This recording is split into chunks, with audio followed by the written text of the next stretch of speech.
अस्सलाम वालेकुम नाज़रीन, मैं हूं असगर हयात। नाज़रीन, बैरून मुल्क मुलाजमत के ख्वाहिशमंद अफराद के लिए बड़ी अच्छी खबर है। कुवैत ने पाकिस्तान के लिए वीज़े बहाल करने का फैसला कर लिया है और वीज़ों पर जो पाबंदी थी उसको उठाने का फैसला कर लिया है। ये ऐलान किया है वज़ीर दाखिला शेख रशीद अहमद ने, और उनका ये कहना था कि तमाम चीज़ पे कंसेंसस हो गया है, सिर्फ कुवैत के नए वज़ीर दाखिला के आने का इंतज़ार था। उन्होंने भी अपने ओहदे का चार्ज संभाल लिया है। कुवैत के वज़ीर ख़ारजा शेख मोहम्मद नसर भी पाकिस्तान पहुंच रहे हैं और ये बहुत बड़ी डेवलपमेंट है पाकिस्तान के हवाले से, पाकिस्तानियों के हवाले से और एक इससे जुड़ी एक बहुत बुरी खबर भारत के हवाले से और भारतीय जो शहरी हैं उनके हवाले से है। उस पर आज हम बात करेंगे और ये किस तरह मुमकिन हुआ कि 10 साल की जो पाबंदी थी वो कुवैती हुकूमत ख़त्म करने पर राज़ी हुई, किसकी मेहनत थी इसके पीछे, इस पर हम बात करेंगे। और आखिर में मैं आपको बताऊंगा कि ई वीज़ा के हवाले से क्या डेवलपमेंट हो चुकी है और पासपोर्ट्स के हवाले से कुछ इंपॉर्टेंट डेवलपमेंट्स हैं, वो भी मैं आपको प्रोग्राम के आखिर में बताऊंगा। अब इम्पॉर्टेंट चीज़ ये है कि 2011 से ये पाबंदी थी और पाकिस्तानी कुवैत में जो है वो कुवैत का वीज़ा हासिल नहीं कर सकते थे। जो पाकिस्तानी है वो दूसरे ममालिक से होकर जिस तरह से दूसरे रास्तों से जो है वो कुवैत जाते थे और गैर कानूनी जरिए से कुछ पाकिस्तानी जो है वो कुवैत जाते थे, लेकिन 10 साल से ये पाबंदी जारी थी। साबिक वज़ीर आज़म मियां नवाज शरीफ ने भी इसको ख़त्म करने की कोशिश की और इसके अलावा मौजूदा जो क्या कहते हैं हुकूमत है, इसके आने के बाद ये कोशिशें तेज़ की गई हैं। और ये कोशिशें तब तेज़ की हुई हैं कि वज़ीर ख़ारजा शाह महमूद कुरैशी ने कुवैत का दौरा भी किया था और फिर कोरोना जब से आया उसके बाद ये कोशिशें मज़ीद तेज़ हुई, क्योंकि स्किल्ड वर्कर्स चाहिए हैं कुवैत को और पाकिस्तान में बड़ी तादाद में इंजीनियर्स हैं, डॉक्टर्स हैं, स्किल्ड वर्कर्स हैं, वो बेरोज़गार हैं। जिस तरह से इंजीनियर्स की अगर मैं बात करूं तो 50 से 60 हज़ार इंजीनियर पाकिस्तान में बेरोज़गार है। इसके अलावा डॉक्टर्स हैं, पैरामेडिकल स्टाफ है। तो 4 जुलाई 2020 को गुज़िश्ता साल एक मायदा तय पाया था, क्योंकि वज़ीर ख़ारजा जब गए कुवैत गए उन्होंने ये मामला उठाया।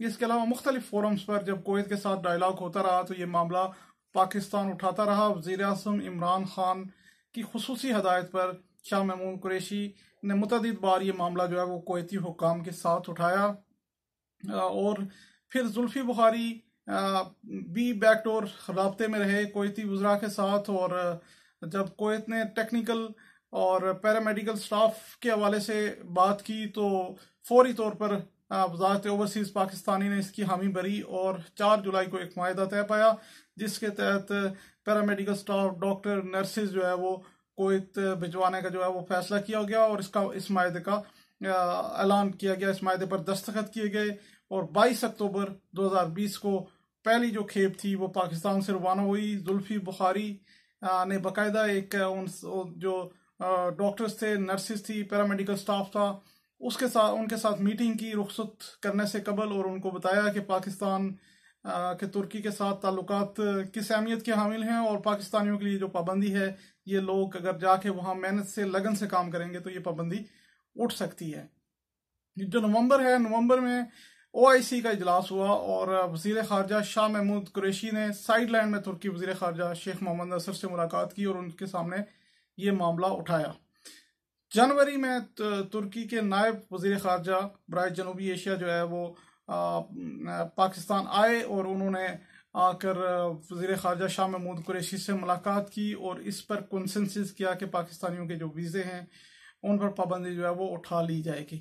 इसके बाद मज़ीद बैकडोर राब्ते हुए हैं और शेख रशीद ने आज ये ऐलान किया है कि तुर्की के कुवैत जो है वो इन वीज़ों पर पाबंदी जो है वो उठाने का फैसला उसने कर लिया है। अब वज़ीर ख़ारजा शेख मोहम्मद नसर भी पाकिस्तान पहुंच रहे हैं और मज़ीद इसके हवाले से जो डिलिब्रेशंस होंगी वो होंगी और इसका ऐलान जो है वो कर लिया जाएगा और इस पर अमल दरामद भी हुकूमती ज़राए ये कह रहे हैं, क्योंकि ओवरसीज़ की मैं मिनिस्ट्री भी कर रहा हूँ, उसकी बीट भी कर रहा हूँ, वहाँ से ज़राए से मैंने चेक किया तो वो ये कह रहे हैं कि बहुत जल्द जो है वो ये ऐलान भी हो जाएगा और इस पर अमल दरामद भी शुरू हो जाएगा।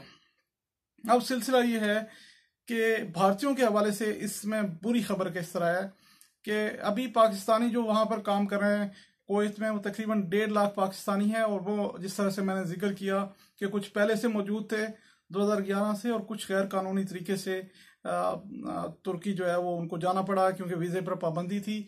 लेकिन वहाँ पर जो भारतीय शहरी हैं वो 14 लाख के लगभग भारतीय शहरी हैं।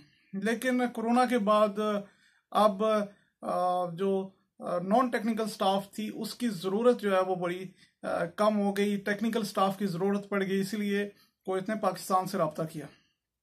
अब 14 लाख में से 8 लाख भारतीय ऐसे हैं जो नॉन टेक्निकल स्टाफ है, और कुवैत ने उनको वापस भेजने का फैसला कर लिया है। हज़ारों की तादाद में भारतीयों को वापस भेजा भी जा चुका है, और ये अपने मुल्क भारत जो है वो वापस पहुंच भी चुके हैं, और जो बाकी बचे हैं उनको भी आइंदा चंद माह में उनको वापस जो है वो भेज दिया जाएगा। ये इंतहाई अहम खबर है, बड़ी खबर है, क्योंकि नॉन टेक्निकल स्टाफ है, सिर्फ लेबर है, उसकी ज़रूरत कुवैत को नहीं है, और कुवैत ने उनको वापस भेजने का फैसला किया है। इसके रिप्लेस में कुवैत ने पाकिस्तान से टेक्निकल स्टाफ जो है, जिस तरह मैंने आपको कहा कि हुनरमंद अफराद हैं, इंजीनियर्स हैं, डॉक्टर्स हैं, पैरामेडिकल स्टाफ है, टेक्नीशियंस हैं, दीगर शोबे की तकनीकी महारत जो लोग रखते हैं, उनको कुवैत जो है वो वीज़े देगा। और ये बहुत ही अच्छी खबर है पाकिस्तानियों के हवाले से, क्योंकि 2011 से ये पाबंदी चल रही थी, और मौजूदा हुकूमत की कोशिशों के बाद जो है वो अब इस पाबंदी को ख़त्म करने में, इस हवाले से कंसेंसस क्रिएट करने में मदद मिली है। और इसकी एक वजह यह भी है कि दहशत गर्दी के हवाले से 2011 में, क्योंकि पाकिस्तान बुरी तरह मुतासर था, अब पाकिस्तान में दहशत गर्दी में भी कमी आई है, और इस तरह की जो चीज़ें हैं उनमें भी कमी आई है। पाकिस्तान के हालात भी साजगार हुए हैं। तो एक और इम्पोर्टेंट चीज़ जो मैंने आपको बतानी थी वो वीज़ा थी, ई वीज़ा थी। तो वज़ीर दाखिला शेख रशीद ने ये कहा है कि 192 ममालिक के लिए जो ऑनलाइन वीज़ा है उसका इजरा कर दिया गया है। और पासपोर्ट के हवाले से बड़ी इम्पोर्टेंट और बहुत ही ज़बरदस्त किस्म की खबर ये है कि पासपोर्ट की मियाद जो है वो वजारत दाखिला ने बढ़ा दी है। और क्योंकि ये बहुत बड़ा मसला होता था कि लोग बाहर जाते थे, पासपोर्ट की मियाद ही ख़त्म हो जाती थी, अब ये मियाद बढ़ाकर 10 साल कर ली गई है। यही भी एक बहुत अच्छी खबर है।